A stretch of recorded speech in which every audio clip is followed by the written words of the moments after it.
yàgg na loolu ñu ngi ciy wax ñu gis Thierno Alassane Sall def ci ay jóg yu bëri bëri ba mu jaral ko bu génn réew mi wuti gëstu ci wuti ay preuve ngir rek ñu daal di koy leeral mu mel ni loolu yëpp dañoo jéggi Thierno jël kenn ko nga xamante ni moo ci mujj wax mi Pape Mahawa Diouf bokk ci APR nekk porte-parole adjoint mu daal di yëkkati kàddu ci benn émission bu mu doon def ak Papa Ngagne Ndiaye te de fait ci la ko ASER daal di koy porter plainte ci loolu nag ci leen ko daal di wóoloo démb ci altine ji ba sax ñu daal di koy placer en garde à vue pour li nga xamante ni si moo daal nekk diffusion de fausses nouvelles nee itam li nga xam ne moo nekk les 37 milliards de francs CFA alors pourquoi pas ñu examiner plainte bi nga xamante ni si Thierno yëkkati woon na ko wala question écrite yi nga xamante ni si bindoon na ko Cheikh Diba wala ñu ubbi commission d'enquête parlementaire pourquoi justement ñu bëgg a dem rek jàpp Pape Mahawa tëj ko sans justement vérifier li nga xamante ni si document yi Thierno Alassane Sall teg sur la table. question bi nga laaj am na solo trop. te dinaa ci sawar a tontu parce que mbirum ASER la. d'abord damay mettitlu maanaam arrestation bi ñu def à l'endroit donc de Pape Mahawa Diouf. pour tout simplement s'être prononcé ci dossier bi te li mu ci wax. gisuma si lan moo war a mën a tax tey ñu naan dañ koy convoqué ba di ko mettre en garde à vue te xam naa ne mandat de dépôt moo ci mucc parce que ñoom dañoo gaaw ci mandat de dépôt ñoom 1 2 3 rek mandat de dépôt donc mu nekk une situation boo xam ne vraiment dañ koy déplorer waaye lu mu def cela dit il n'a rien dit de mal il parle de détournement détournement c'est quoi mais il n'a pas cité de nom waxul ne diw moo détourné waxul diw il a parlé de détournement man ñaata yoon lañu toog ci wax moi je le dis 37 milliards se sont volatilisés 37 milliards boo xam ne depuis à la date dama ne date bi ñu ko kii c'était le 11 juin 2024 la ñu décaissé avance de démarrage sur la base d'une liasse de factures potentiellement entachées de fraude ñu décaissé 37 milliards sur la base de factures yoo xam ne c'est du faux parce que 37 milliards yooyu yàgg nañ ko wax avant ñu ko doon décaissé il fallait impérativement que la SONAC joxe ay garanties. Bien sûr. Sans comprendre. Mais bi ñu koy déclaré ñun en tout cas de boobu léegi interpellé nañ ci le ministre des Finances et du Budget. Depuis, figure-toi, le 12 juin, depuis le 11, attends, le 12 juin 2024, si j'ai bonne mémoire, parce que voilà, le président Thierno Alassane Sall, il a déposé une question écrite, adressée au ministre des Finances et du Budget, pour l'AICO, exactement, madame, c'était exactement à la date c'était en juin 2025.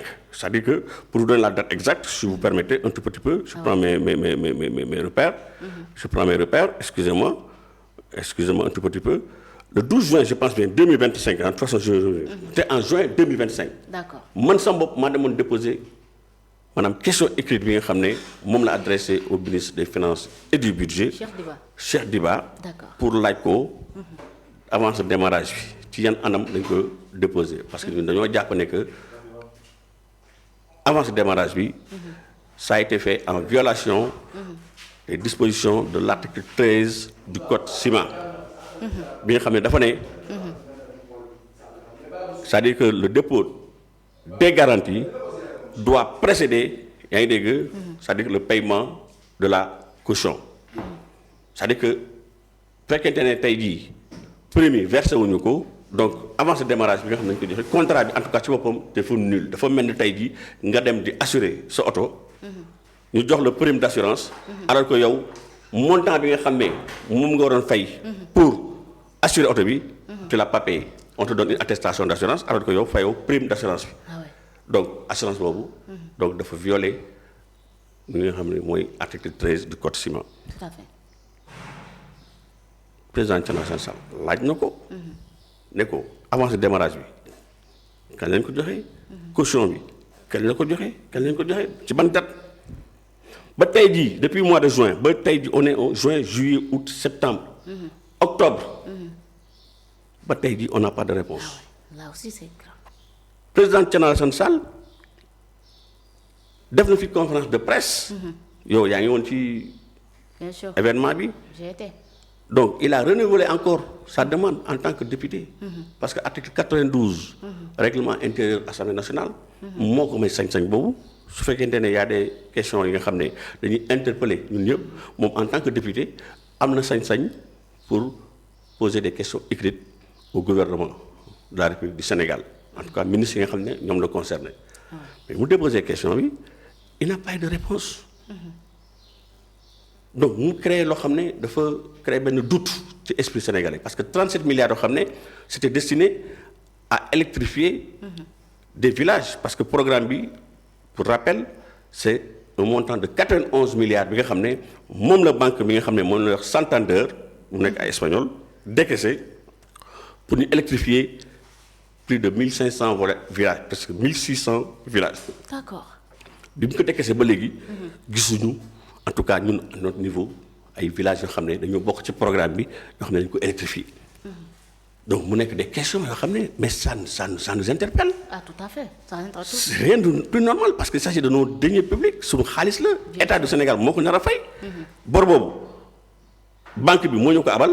mais État du Sénégal moo koy fay. bien sûr suñu impôts yi la suñu taxes yi ak yu demee noonu. exactement kon ñun war nañ mën a xam pour des besoins de transparence xaalis boobu fu mu jaar.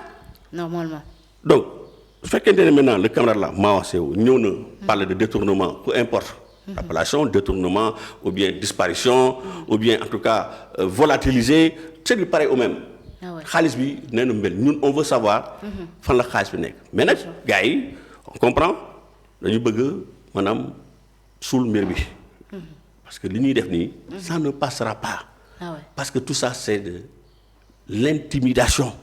ay jël ay nit di leen porter ay plainte Lazer Jean-Michel ñun on te demande pas de porter plainte yow mi sa bopp. bi ñu interpellé moom dafa daw dës parce que à un moment donné sur une chaîne de la place. moom en tant que DG de Lazer. lu mu tontu journaliste bi ko laajee ci affaire 37 milliards yi. dafa ne du moom. moo ci tontu. c'est pas lui de justifier c'est pas lui de répondre sur ces 37 milliards parce que fekk ko fi. mais vous imaginez. pourquoi aussi kon vouloir porter plainte à Pape Mahor. pourquoi porter plainte.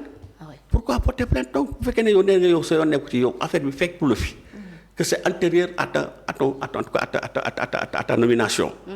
yow dem nga ba ne yow nga wax ko devant à la télé ñëpp di dégg. nga ne man du man maay fay 37 milliards en tout cas du man maa ko war a gérer loolu sama yoon nekku ci. c'est ça grosso modo maanaam moom dafa ne moom 37 milliards donc il n'a rien à voir avec ça. Tout à fait. mais mu nekk une déclaration d'une extrême gravité. xam nga Gabon le président gabonais l'actuel président gabonais. bi ñu ko interpellé ci affaire dette bi. xam nga moom il a succédé au président gabonais mooy doomu Omar Bongo bi la. Bongo tout à fait. waaye son fils là. qui a été destitué. moom dafa répondre aux journalistes ne ko effectivement ñoo naa fekk fi un passif dette am na fii. mais man en tant que président de la République. man da nga ko hérité du man maa ko créé dette boobu bor bi du man maa ko créé. mais fii laa ko fekk. bien sûr mais je suis obligé de l'assumer dama koy supporter parce que tey fekkente ne da ngay hérité d'un poste. futur président de la République ou bien directeur wala yu demee noonu da ngay hérité de l'actif et du passif. tout à fait. moom il a dû répondre aux journalistes ne que man amul benn problème bor bi fii laa ko fekk mais maa koy fay. bien sûr. c'est moi qui l'État mais c'est ça un homme d'État. c'est important tout à fait. mais nekk ci ay détails di daw ay responsabilités. naan non du mën naa koy fay yow on te pose des questions nga nekk ci ay daagasante ay kenn xamul léegi pour finir maintenant tu es dans la menace. booy di porter ay plaintes. des d'honnêtes citoyens yoo xam ne ils n'ont fait qu'exprimer leur opinion. laaj loo xam ne c'est légal c'est légitime. sunu 37 milliards il faut gars yi wax ñu fu mu dem bu fekkee ne képp ko wax waxu 37 milliards yi dañ lay porter plainte mais ma xam ne que ba ñun on va nous porter plainte nañu porter plainte. parce que on va continuer 37 milliards yi dinañ ko leeral. on va continuer à en parler on a posé une question écrite. qui est restée sans réponse. président Thierno Alassane Sall dem na fi ba Espagne laa la wax def ay enquêtes am def ay investigations il tient du solide. te bu waxtu jotee le moment venu il va mettre ça sur la table. on a fait une conférence de presse. alerté nañ opinion publique nationale et internationale. par rapport ak 37 milliards yooyu. ba tey jii on n'a pas encore eu d'éléments de réponse en tout cas satisfaisant. D'accord. léegi nag. dans les jours à venir dans les semaines à venir. mais on va passer à la vitesse supérieure. xaw nu mu demee de toute façon nous on est un parti organisé mais li leer ba leer mooy. mbir mi duñ ko bàyyi mu sedd. tout à fait. n'en est pas question. parce qu'il s'agit de 37 milliards. de francs CFA. yoo xam ne tey jii c'est l'argent du contribuable. donc on a besoin de savoir fan la xaalis bi dugg. bien sûr. loolu je pense que y a pas de loolu comme document rek lañ bëgg ak preuve kay mënuñu woon a woo Thierno Alassane Sall justement moom peut-être dina ci gën a mën a andi ay leeral au lieu de Pape Mahawa. non Thierno. on ne sait pas qu'est-ce qui justifie justement qu'est-ce qui justifie l'emprisonnement de la garde à vue de Pape Mahawa. mais parce qu'ils veulent tout simplement nous intimider. mais man de en tout cas man kenn du ma intimider. et à la République des valeurs. nous ne sommes pas des hommes yi nga xam ne et des femmes yoo xam ne dañuy toog ñuy intimider l'intimidation ne passera pas avec nous. d'accord. suñu liberté d'expression. mu nekk un droit constitutionnellement reconnu. dinañ ko exercer contre vents et marées. te ces 37 milliards dinañ wax fu mu dugg bu fekkee ne dañ jàpp ne que c'est en emprisonnant les gens. ay convocations ak yu demee noonu. mais loolu bu fekkee noonu la ñu yaakaar ne moo tax ñu nar a noppi ci mbir mi. ils perdent leur temps. ils perdent le temps et je passe profite de la chance au passage pour dire Kaolack Lamine Diouf je pense que yaa ngi may suivre au passage mais moom dans son village imagine-toi ci dëkkam nee na gars yi dañu wote ne dañuy ñëw pour inaugurer ay lampadaires yu ñu installé foofu dem ba def un communiqué officiel genre ne bon tel jour dinañ ñëw pour def inauguration mais le problème Adji est-ce que tu sais que fi ñu ne woon dañuy def inauguration bi dama ne poto nekku fa sax mën a ay lampes yu ñu fay taal mais vous imaginez. loolu kay. mais non mais je vous dis mais dama ne poto sax poto amu fa ba ñu naan dañ fay taal ay lampes. ñoom ASER ñoom seen bopp avec cette direction là ñu ne dañ fay ñëw def un communiqué signé nañuy ñëw pour. def inauguration ay lampes comme ni ñuy def di waa de saupoudrage ñoom li ñuy inauguré lii yëpp damay wax ne que état. continuité la. tout à fait Macky Sall. man je ne l'aime pas moi je n'ai pas voté pour lui je me suis battu pour mu jógee fii mais quoi qu'on dise dañu nangu ne que am na lu mu fi liggéey. ci électrification.